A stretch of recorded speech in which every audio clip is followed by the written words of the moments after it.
Когда эта бабушка не бросила меня, свою внучку, в реку, этот тигр сделал что-то невероятное.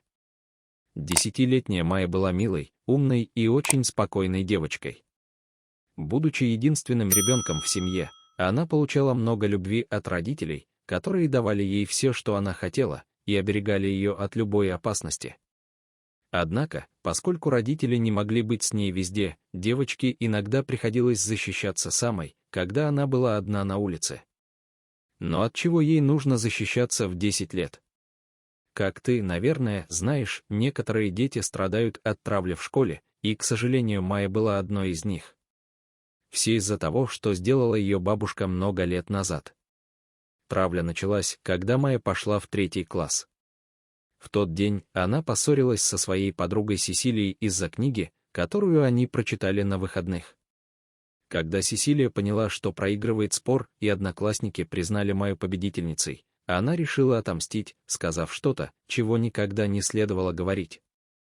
Она сказала Майе, что ее родители скрывают от нее ужасную тайну. Ты спрашивала у мамы, почему у вас дома висит большая картина с тигром в гостиной?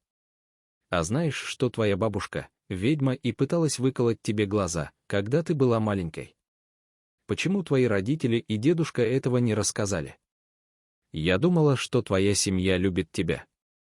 С этого момента все в классе стали называть Майю внучкой ведьмы. В тот день девочка поняла, что родители никогда не говорили о бабушке, а дома было много фотографий дедушки, но не было ни одной бабушки. Позже, когда Майя вернулась домой, она рассказала родителям обо всем, что произошло в школе. Мама Майи Клара была очень расстроена, услышав это. Мамы Сесилии и Майи были подругами и много знали о своих семьях, поэтому Клара знала, что Сесилия, должно быть, слышала от родителей историю о трагедии, которая произошла с Майей, когда ей было всего 3 месяца. Однако Сесилия немного изменила детали, чтобы набрать очки в споре.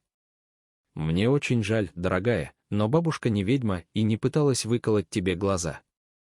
Дедушка и я надеялись рассказать тебе правду, когда тебе исполнится 16 лет, но теперь, с учетом сложившейся ситуации, я думаю, пришло время узнать всю правду», — сказала мама Майя, обнимая ее. На следующий день родители отвезли ее к дедушке, и после ужина все остались сидеть за столом. «Пришло время узнать правду», — сказал дедушка, похлопывая Майю по плечу. И вот что произошло 14 лет назад. Кларе было 16 лет, когда она начала встречаться с 25-летним Кельвином, за которого она теперь замужем. Наоми, мама Клары, была против этих отношений, потому что считала, что Клара была слишком молода, и вся жизнь была впереди. Из-за решения Клары встречаться с Кельвином Наоми впала в депрессию, и с этого момента ее психическое здоровье начало ухудшаться. Через 3 месяца Клара забеременела. Наоми была разочарована дочерью, считая, что та испортила свое будущее. Она рассердилась и опечалилась, потеряла интерес к повседневной жизни, чувствовала, что она и все вокруг бесполезны. Вскоре врачи диагностировали у нее биполярное расстройство. Вовремя у Клары начались роды, и родилась Майя. Все были в восторге, кроме Наоми, которая отказалась держать ребенка на руках. «Сейчас мне нужна твоя поддержка больше, чем когда-либо, даже если ты меня не простишь. Пожалуйста, полюби мою дочь», — часто говорила Клара Наоми, когда навещала ее после рождения Майи. Психическое состояние Наоми ухудшалось, и к тому же она отказывалась принимать лекарства, прописанные ей. Она проводила большую часть времени, разговаривая сама с собой. Также она стала писать слово «река» на всем, что попадалось ей под руку, книги, стены и так далее. К тому времени никто не знал, что Наоми замышляет что-то ужасное. Каждый раз, когда Клара навещала родителей, Наоми пристально смотрела на ребенка и шипела на нее. Несмотря на поведение Наоми, все думали, что она в конце концов одумается. Кроме того, Клара нечасто навещала дом, чтобы не провоцировать мать. Накануне Рождества Клара и Кельвин навестили родителей Клары. К тому времени Майе исполнилось 3 месяца, и предполагалось, что Рождество должно быть наполнено радостью, весельем и смехом. Но это Рождество обернулось кошмаром. В тот день семья пообедала вместе, но Наоми не присоединилась к ним, а заперлась в своей комнате. Когда Клара пошла проведать ее, то увидела спящей. После ужина взрослые поднялись наверх, чтобы обсудить здоровье Наоми, но совершили большую ошибку, оставили Майю внизу. Девочка крепко спала в своей люльке.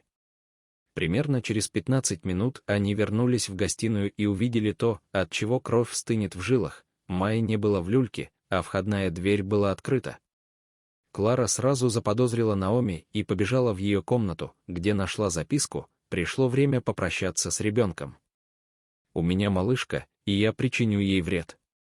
Клара закричала, сбегая по лестнице: «Мама, пожалуйста, не надо этого делать, это твоя внучка». Она была в нескольких метрах от реки, когда внезапно в воздухе раздался рев. Эту местность окружал густой лес, и тигр внезапно выскочил из-за угла и побежал к Наоми. Женщина застыла от ужаса, но через несколько секунд пришла в себя. Она быстро открыла сумку, достала зажигалку и подожгла ее. Хотя тигры и храбрые животные, они от природы боятся огня, поэтому, увидев пламя, тигр резко остановился. Решив, что запугала тигрицу, Наоми продолжила свой замысел. Но тут тигр снова зарычал, и произошло нечто удивительное. Этот тигр предпочел спасти маленькую Майю своему страху перед огнем. Он снова побежал к Наоми. Женщина испугалась, увидев, что зверь не сдается и продолжает наступать. При этом она продолжала бежать, вращая головой и наблюдая за тигром, который теперь тоже бежал очень быстро. Наконец зверь догнал Наоми как раз в тот момент, когда она собиралась бросить Майю в реку. К счастью, ее планы были сорваны. Испугавшись, она не вытянула руки достаточно далеко, и Майя упала на берег. В этот момент тигр атаковал Наоми, столкнув ее вглубь реки. Женщина не умела плавать и тут же утонула. Не теряя времени, тигрица подбежала к Майе и понюхала ее, будто проверяя состояние. Она взяла девочку за футболку зубами и оттащила от берега. Затем несколько секунд смотрела на нее, прежде чем убежать обратно в лес. Как только тигрица ушла, Клара подбежала к дочери, взяла ее на руки и крепко обняла. Она не могла поверить, что едва не потеряла ее, и была очень благодарна тигрице. Упав на колени, громким голосом она сказала: «Тигрица, я знаю, что сейчас ты меня не слышишь, но я благодарна тебе и никогда не забуду то, что ты сделала». Когда дедушка закончил рассказ, Майя не смогла сдержать слезы. «Мне жаль, что так вышло, но нужно, чтобы ты знала, бабушка на самом деле не была плохой. У нее было биполярное расстройство, и в тот момент она не понимала, что делает. Надеюсь, что однажды ты сможешь ее простить», — сказала Клара с глубоким вздохом. Майя ответила: «Я все понимаю и прощаю бабушку от всего сердца. Я рада, что теперь знаю всю правду».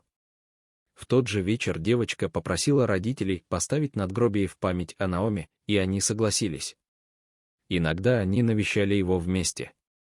Майя наконец поняла, почему у родителей в гостиной висела большая картина с тигром, и заинтересовалась этими животными. Как ты относишься к тиграм? Поделись своим мнением в комментариях. До новых встреч!